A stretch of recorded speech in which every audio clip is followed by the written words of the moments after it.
யாத்ராகமம் 2 அதிகாரம் 24 வசனம். தேவன் அவர்கள் பெருமூச்சை கேட்டு தான் ஆபிரகாமோடும் ஈசாக்கோடும் யாக்கோபோடும் செய்த உடன்படிக்கையை நினைவு கூர்ந்தார்.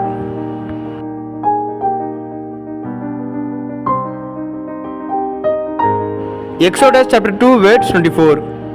God heard their groaning, and he remembered his covenant with Abraham, with Isaac, and with Jacob. Amen.